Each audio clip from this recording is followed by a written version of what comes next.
Hello friends, आज का हमारा टॉपिक है न्यूसेंस। जॉर्ज नाम का एक आदमी था। अपने घर में देर रात को फुल वॉल्यूम पर रोज़ म्यूज़िक चलाता था, जिससे आस पड़ोस के सभी लोग डिस्टर्ब होते। वो सब सो नहीं पाते।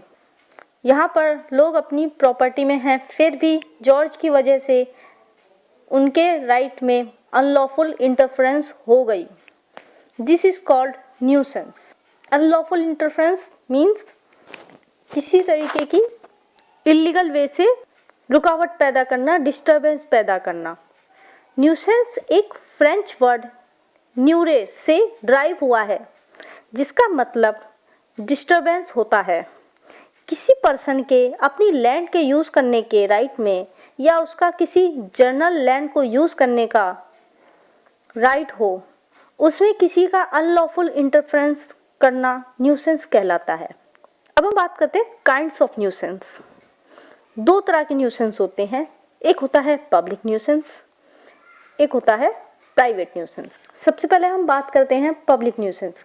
जनरल पब्लिक का किसी प्रॉपर्टी को यूज़ करने का जो कॉमन राइट होता है, उसमें कोई डिस्टरबेंस पैदा करे तो यह पब्लिक न्यूसेंस है।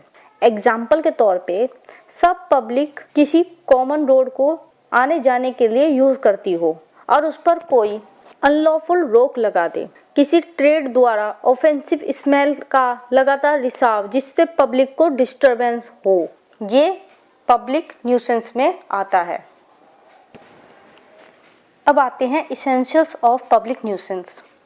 किसी पर्सन ने कोई अनलॉफुल एक्ट या ओमिशन किया हो जिससे किसी को अपनी प्रॉपर्टी का यूज़ करते हुए कॉमन इंजरी या खतरा या डिस्टरबेंस हुई हो, ये होता है इसेंशियल्स। एक पर्सन हो जिसने अनलॉफुल एक्ट किया हो और उससे किसी दूसरे पर्सन को इंजरी हुई हो अपनी प्रॉपर्टी में रहते हुए, उसका यूज़ करते हुए दूसरे पर्सन की वजह से।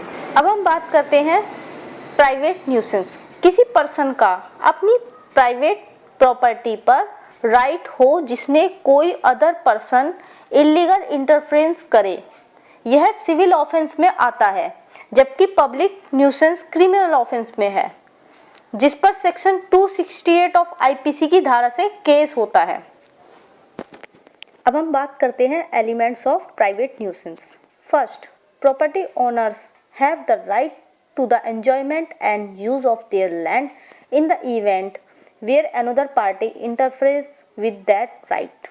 प्रॉपर्टी ओनर का अपने लैंड को यूज एंजॉयमेंट करने का राइट हो जिसमें कोई इंटरफेरेंस करे। प्लेंटिफ लैंड का ओनर हो और लैंड पर उसका राइट हो और डिफेंडेंट ऐसा एक्ट या ओमिशन करे जिससे प्लेंटिफ को डिस्टरबेंस हो उसके लैंड के यूज तथा एंजॉयमेंट करने के राइट में, और डिफेंडेंट का इंटरफेरेंस अनलॉफुल हो। अब हम बात करेंगे kinds of private nuisance. Private nuisance कितनी तरह की होती हैं? एक होती है डैमेज टू प्रॉपर्टी और the second is physical discomfort. First, damage to property.